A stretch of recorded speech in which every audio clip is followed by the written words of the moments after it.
Fahalimiaraba antsika tsy avindray tonga eto amin'ny fandraisana mofinaina isika amin'ity alarobia maraina ity. Sotra Andriamanitra isika izay mbola manome antsika tombonandro manjakariva ahafahantsika mandray fahasoavany. Mandira antsika ny amin'ny mofinainana io dia hivavaka isika. Io Tompo Andriamanitra io atolotra ianao ny dera laza ny atsa sy ny voninahitra. Misaotra anao izay fa nomena tombontsoa lehibe indray ankehitriny dia ny ahafahanay mandray ny teninao koa miasa ao anatinay amin'izany. Aminaran'i Jesosy, amen.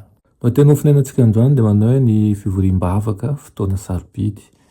Ena Mateo 7:20 sy 20 manao hoe: ary lazaiko aminareo koa, raha misy roa aminareo mifanaiky ety ambony tany na amin'inona na amin'inona ka angataka an'izany, dia ho azony avy amin'ny raiko izay any an-danitra izany. Fa na aiza no haingona ny roa na telo amin'ny anarako dia ao ampovoany aho. Amen.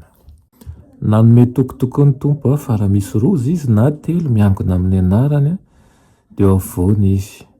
Andray ny osotry ny fanahy masina manko ireo izay mivory mba hivavaka. Dia ilaina tokoa ny mivavaka mangina, nefa ilaina koa ny fiangonan'ny kristianina maro mba hiombom-bavaka, anio ny fangatahana amin'Andriamanitra ao anatin'ny fahatsoram-po.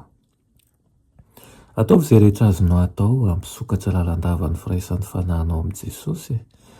Araroto ny fotoana rehetra izay azonao ankanesana any amin'ny fitoerana anaovana fotoam-pivavahana, izay tena mitady firaisana marina tokoa amin'Andriamanitra, dia ho hita amin'ny fotoam-pivavahana izany ka handray anjara amin'izany, sady maniry indrindra hanaovy ny soa rehetra mety ho azo avy amin'izany.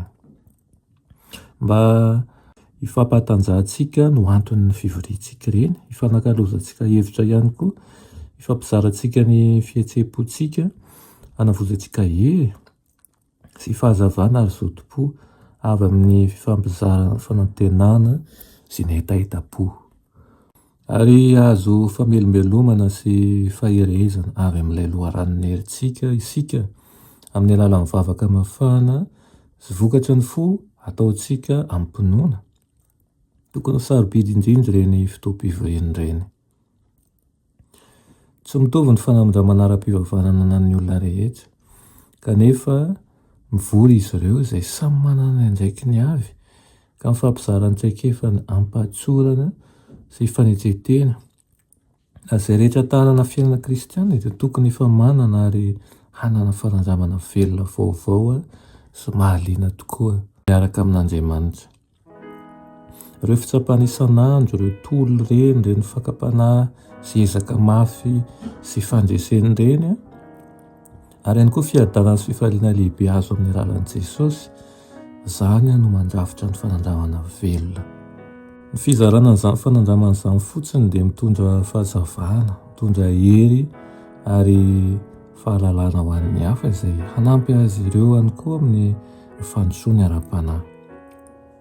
Beazo ny sainao ho tia ny Baiboly, ho tia ny fivoriam-bavaka, ho tia manokana ora ny tena, ary ambonin'izany rehetra izany manokana ora iraisan'ny fanahy amin'Andriamanitra.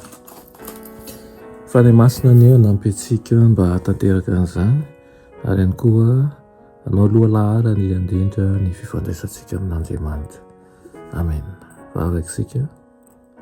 Misaotra anao indrindra rehoany amin'izany teninao izany. Aoka ny tsirairay avy aminay eto, ho liana ny amin'ny fanokan'ny fotoana entina hivoriana iantsona ianaranao, satria eo ampovoany tokoa ianao, dia ianao no hanetsika ny foamam-panahinay, hampitraka ny kivy ary ihany koa hampitombo fanantenana ny tsirairay avy. Anaran'i Jesosy, amen.